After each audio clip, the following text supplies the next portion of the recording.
Hello, good morning, and welcome to the Dailies on Neko Television, where we look at some of the happenings on the front page of the paper. Of course, we're saying that NASU and SANU are starting their strike today. They're talking about the non-academic staff of universities as well as the Senior Staff Association of the university. We will recall that they gave the government an ultimatum to actually, meet up some of their demands, or they will be going on a strike, and we're seeing that hopefully that strike will be starting today. We have other stories on the paper as well, where we're seeing NLC blaming the IMF for what is happening currently in Nigeria, because we will recall that the federal government took the advice of the IMF actually to float the naira as well as other removal of fuel subsidy, among many others. So we would love to look at what the stories are having on the paper this morning. I am Sele Laishidasham. I'm doing this program together with Rachel. Good morning. Good morning, Sele. All right, we have quite a number of stories. We would love to start with the Nigerian News Direct, and the big story on the paper.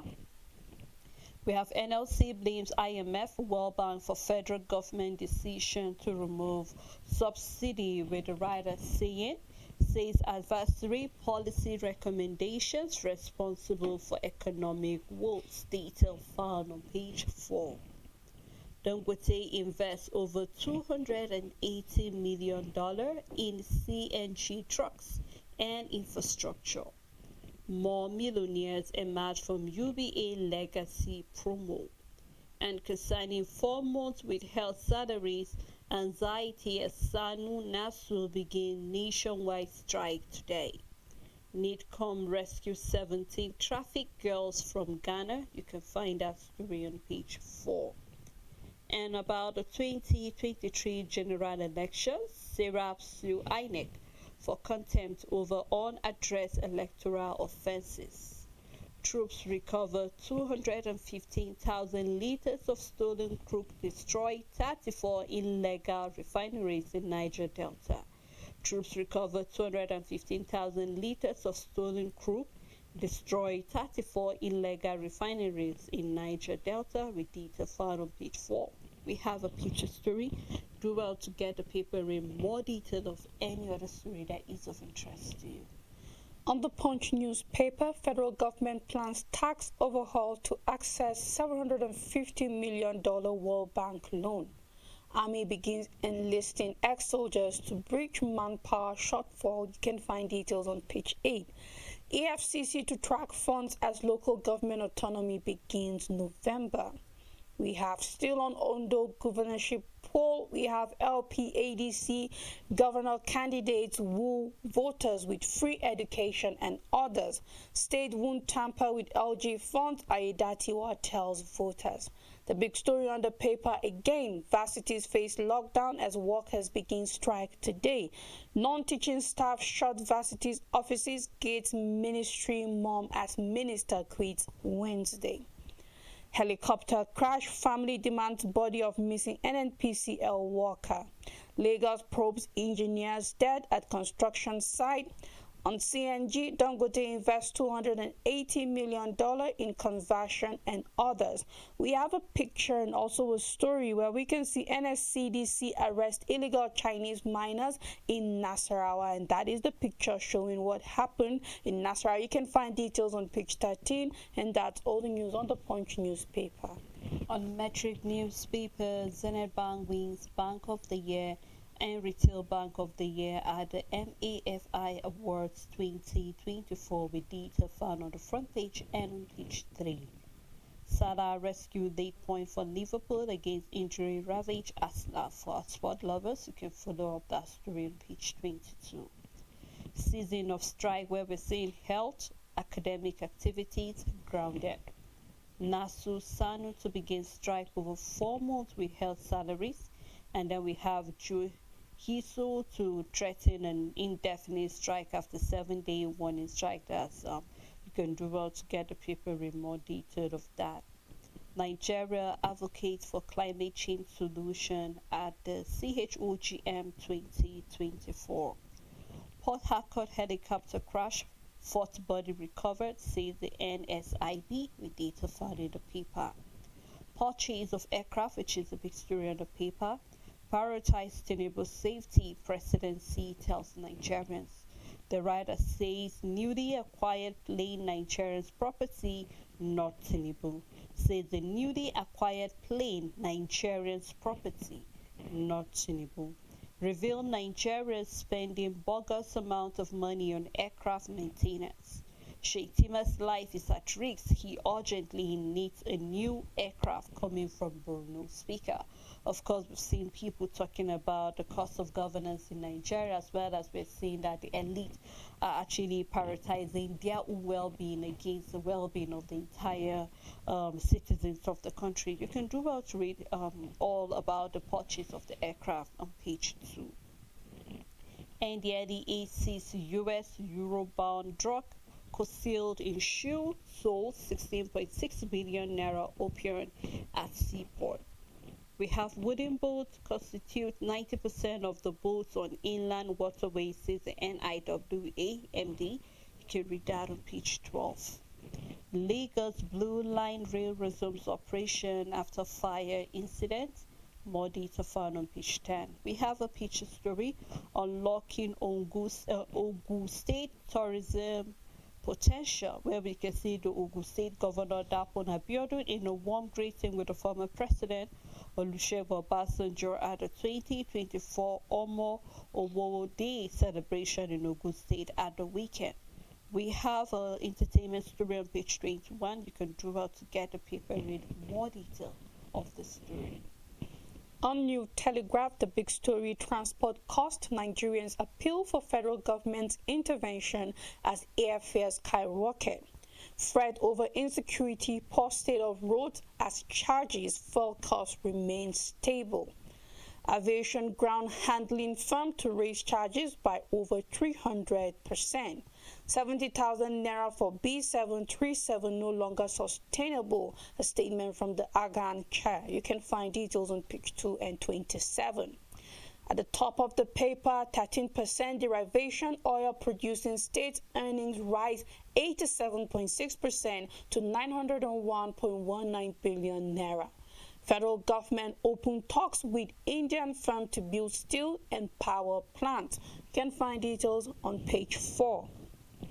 On insecurity, over 1,000 bandits occupying forests in Benue local government areas. This is a statement from a council boss. NEOA to phase out wooden boats on inland waterways, a statement from the managing director. You can find details on page 2. Dangote backs Tinubu's CNG drive, invest over $280 million in trucks and infrastructure. On deregulation, scarcity will end, fuel pump prices will reduce, an assurance from Ipman, and we have to wait and see if that will truly happen very soon. Still on the paper, NGE tax Southeast South governors on security, comments UNICEF Imo government for partnership.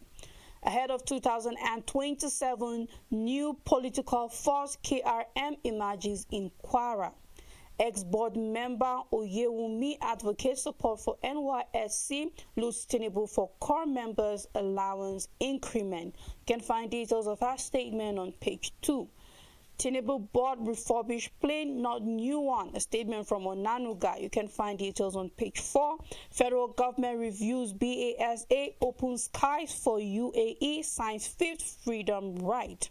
Nigeria pushes for solutions to climate change at the CHOGM 2024. We have a study that says poor sleep increases brain aging. So it's important we take sleep more seriously. You can find details on page 27, and that's all the news on New Telegraph.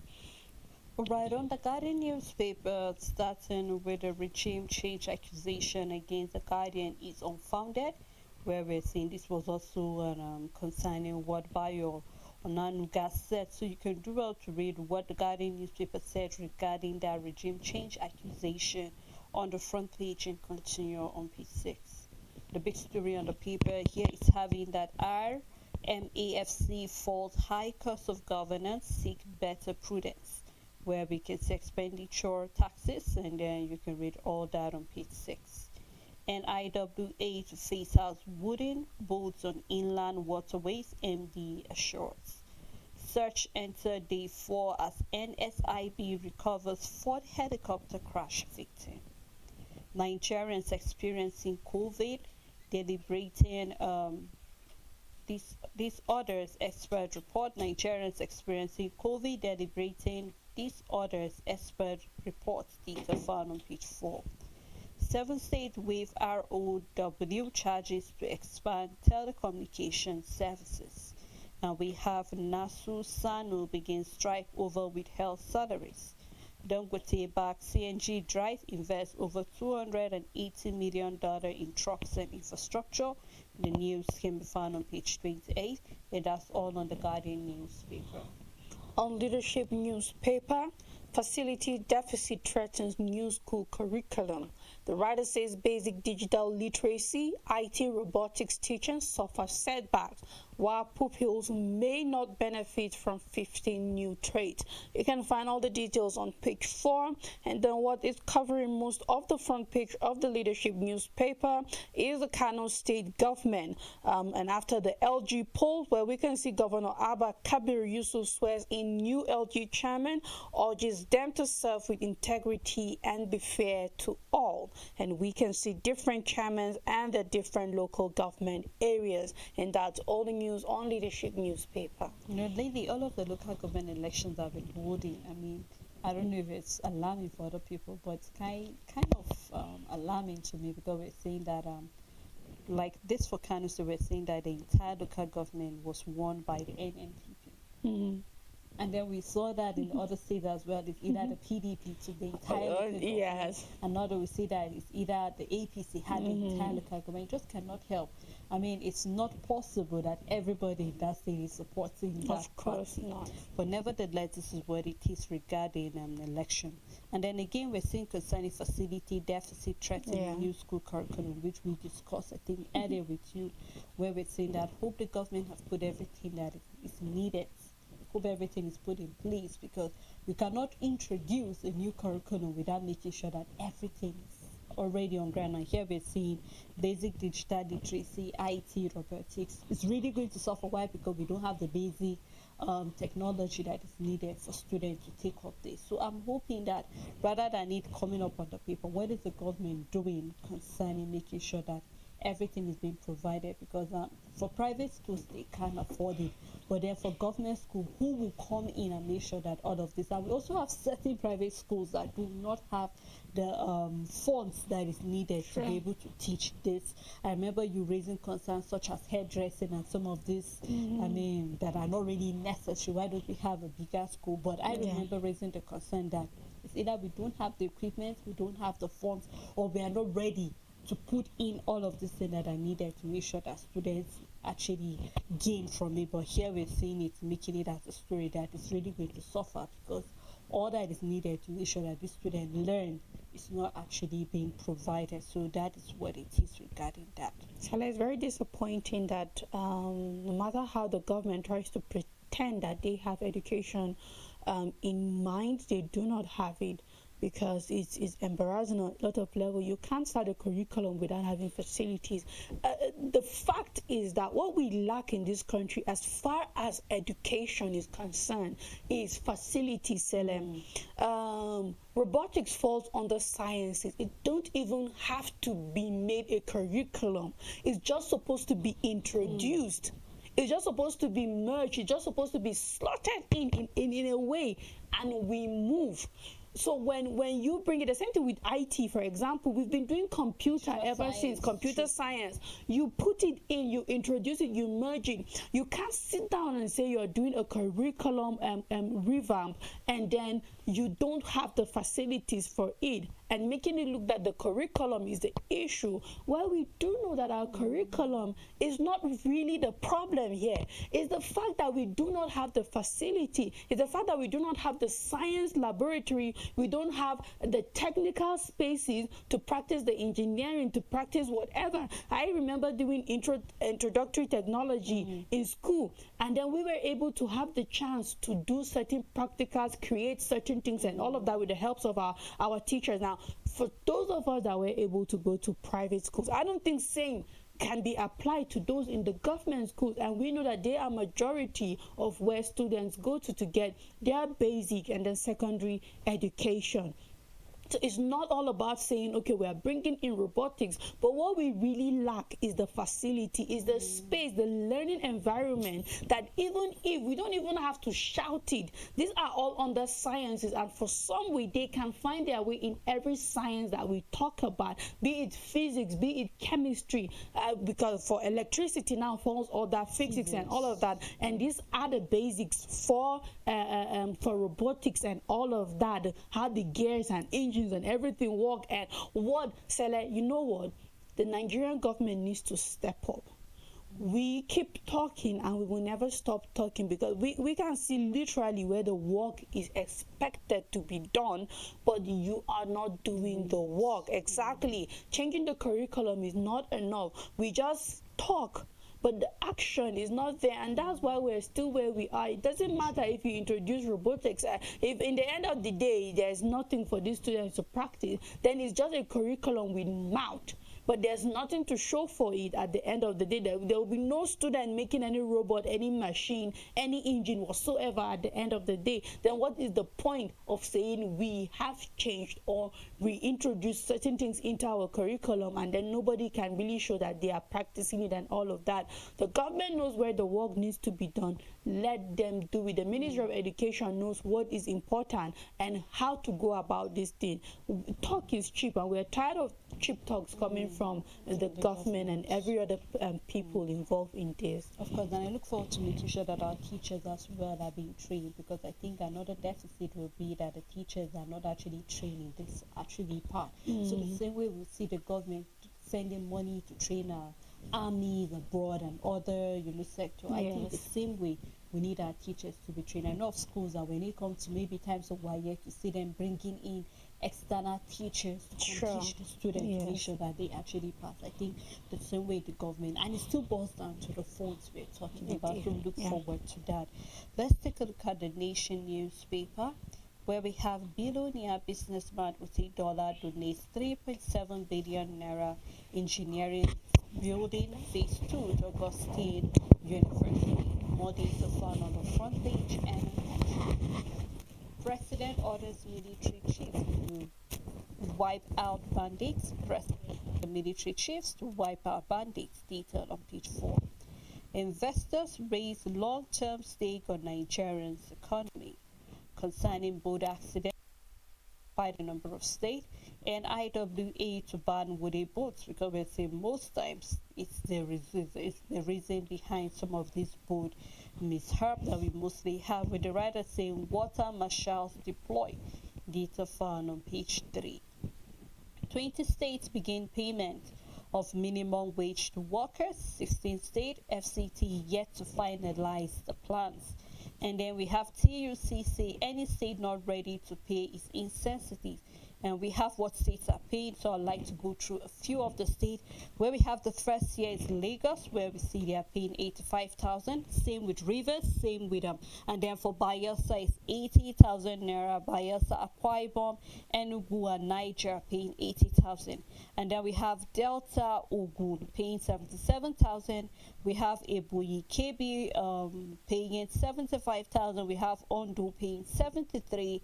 Kogi paying 72, Gombe 71. We will recall Gombe said they won't be able to pay, but right now they are paying 71. Abia 70, Adamawa 70, Anambra 70, Jigawa 70, Borno, Edo, Kwara 70 as well. So we still have about 16 states yet to come up with what the payment will be. You can read more detail of these on the front page and on page 2. Dangote $280 million investment back Tinubu CNG drive. Cement Farm Truck's largest user of cleaner energy. We can see a picture of some of the CNG trucks parked there. Our story didn't incite unrest against government, says the Guardian, where we're seeing the Nation taking it up. You can read what the Guardian says regarding that story on page 4, and that's all on the Nation newspaper.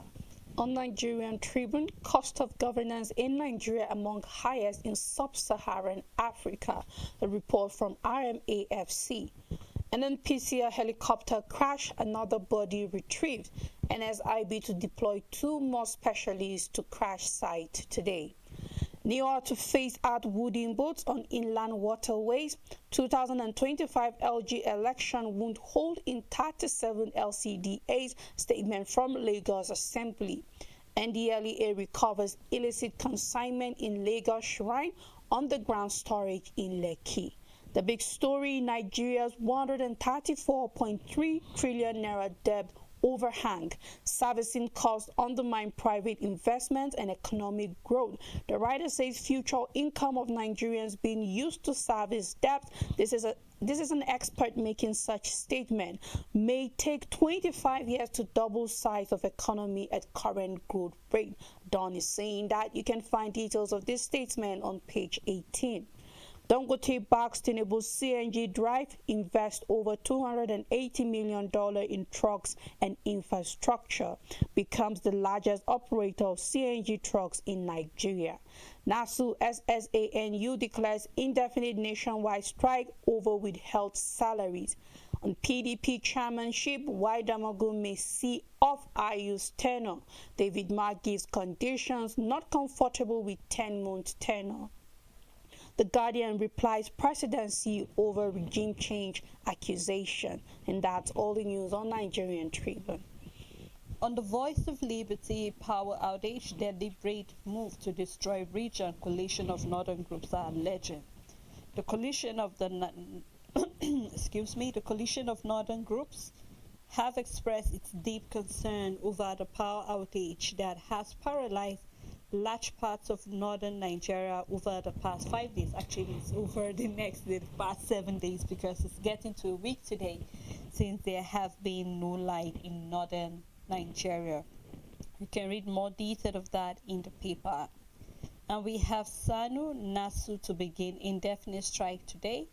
NDLEA intercept US Euro-born in shoe sold 16.68 billion naira appearance. Goje disowned viral video of daughter spraying at daughter's wedding. You can read that in the paper. Coming from Kano State, Electoral Commission issues certificate of return to new local government chairman. How farmers sold 100 solar pumps worth 400 million naira. This is coming from Niger Foods. Gani Adams sued Ibuhu for 5 billion naira over alleged privacy invasion. 10,000 oil marketers will close businesses as petrol cost rises. Right Tinubu for intervention. So you can do a read detail of that, and that's all on the Voice of Liberty. On Daily Independent newspaper, Niger Delta agitators threaten to shut down oil installations. Warn against use of courts to stop rivers LG allocation. On helicopter crash, NSIB to deploy remotely operated vehicle to recover bodies of victims. The writer says FDR CVR yet to be located 72 hours after. The big story on the paper is on oil and gas sector. Experts leads how federal government can ramp up production and attract investment. Leads solution to underwhelming agri sector performance. You can start with the details on the front page. Federal government reforms to support investor confidence and economic stability, a statement from Finance Minister Edun. INEC chair risks jail over non-compliance with electoral offenses and order. TCN assures on restoring power to northern Nigeria amid security concerns. You can find details on page 6. Climate change solutions top CHOGM 2024 as Nigeria backs resolutions. Dangote backs Tinubu CNG drive, invest over $280 million in trucks and infrastructure. Still on the paper, fresh crisis hits varsities as NASU and SSNU declare nationwide strike. Nigeria's power crisis worsening business failure, poverty. A statement from Peter Obi, and that's all the news on Daily Independent. On the Daily Times newspaper, Pandey frowns at scrapping of Niger Delta Ministry, welcomes South-South Commission. These are found on the front page and continue in the paper. Concerning with health salaries, which is the big story for the Daily Times, Nasru Sanu declares indefinite nationwide strike. Regret that in spite of President Tinubu's approval of 50% 4 months with health salaries to be paid, none of its members has received any payment.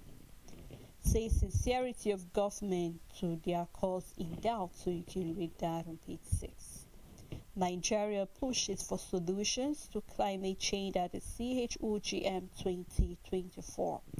Concerning VC tussle, Medical Association drag Nnamdi Azikiwe University and others to court. You can find that on page 3. Pay us while we are alive, pensioners urges the federal government and the PFAs. Last week we saw in the paper some of the pensioners in the FCT complaining about their pensions, and right now they are pleading with the government to pay them their pension while they are still alive. You can read that on page 11. Tinubu not T-Pain, he feels Nigerians pain. This is coming from Onanuga, which we know that's the name Nigerians have given to the president. Says the president brought refurbished jet, not a new one. So here they're saying that the aircraft that the president is using is not a new one. You can read that on the front page and continue in the paper. Dangote backs federal government CNG drive, invests $280 million in trucks and infrastructure. Data found on page 6. And that's all on Daily Times newspaper. In Vanguard newspaper, the first story, NGE tax Southeast South-South governors on security.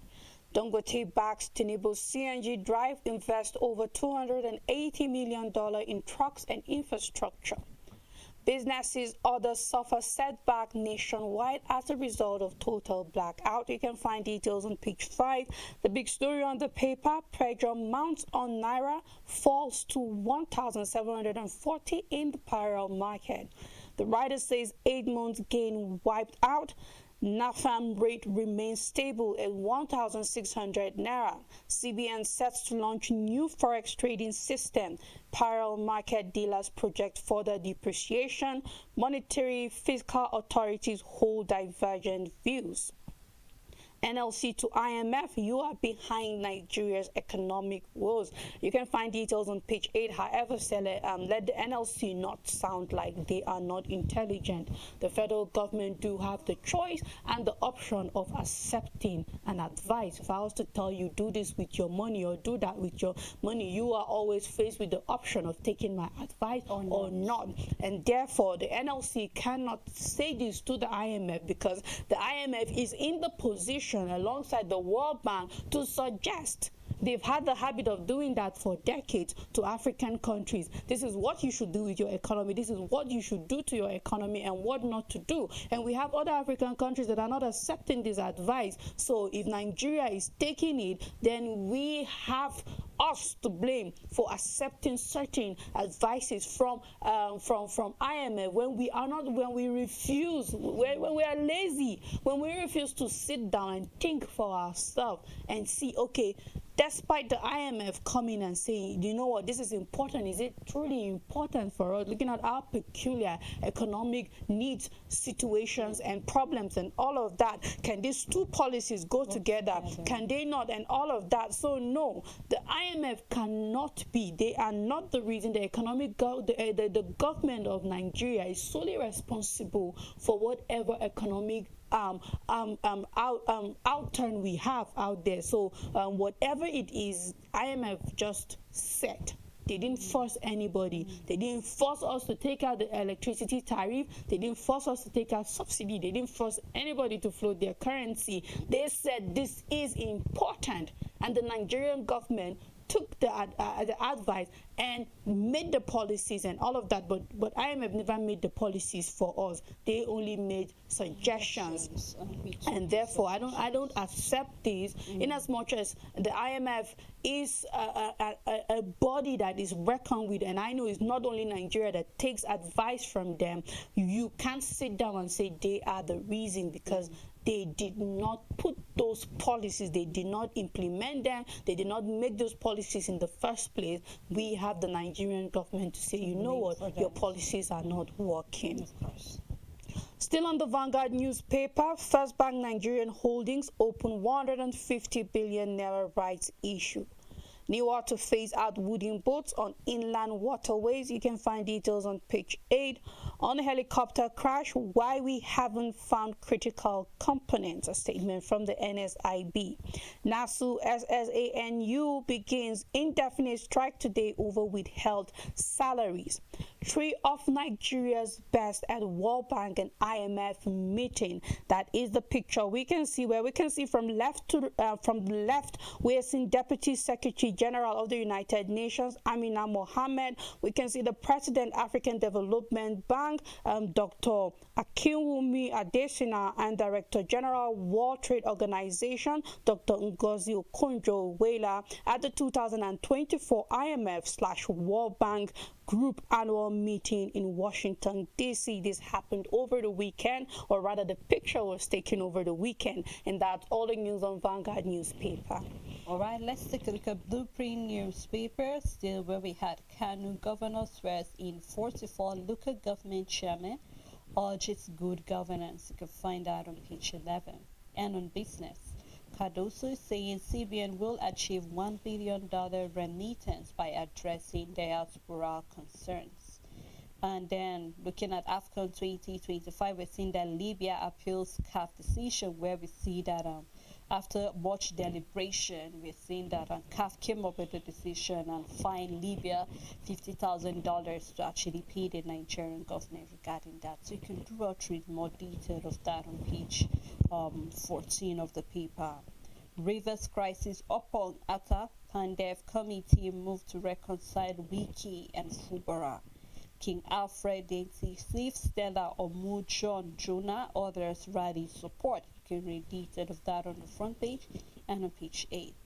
NGE, that's the Nigerian Guard of Editors, tax Southeast, South-South governors on security.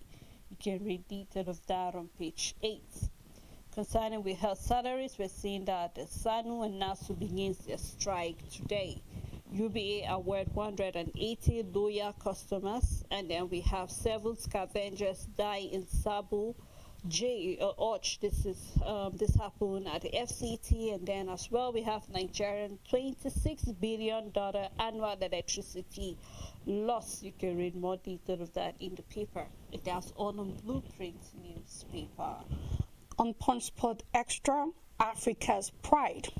Lukman, sole representative of the continent at Ballon d'Or ceremony today. You can find details on page 7. We have a roundup. Orokodare lone scorer as Nigerian stars have quiet Sunday. Fury feels sorry for Joshua in shock admission. Palmer shines again for clinical blues.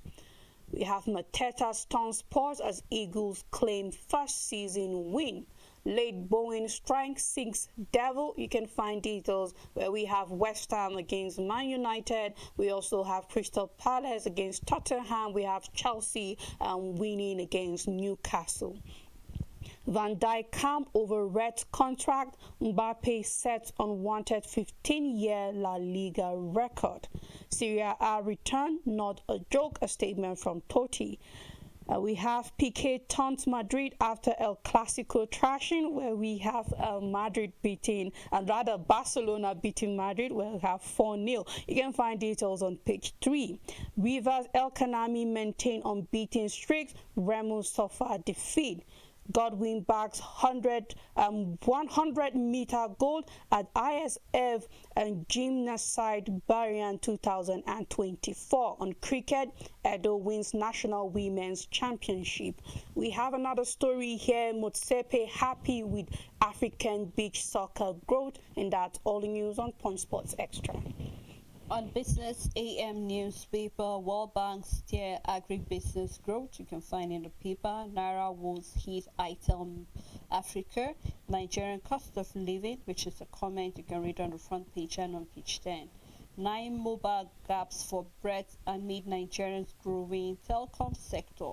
Market share shrink as customers dump the network. You can find detail on the front page and on page 7. The big story for the paper, Nigeria's economic woes deepen as power grid collapse persists.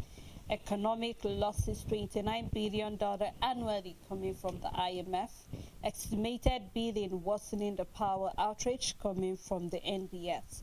As well, we have other smaller column of stories where we have travelers and hospitality, where we have the AON welcomes Kiyamo retention, and then we have AIC's farmer breakthrough. We have Nigerians 3.1 billion naira. I take that story. Nigerians $3.1 billion export gold mine, where you can read that on the front page. We have the obstacle to partnering with startups, talking about executive knowledge serials, and then the new paragram for standing forests. It's a project syndicate you can find on the paper.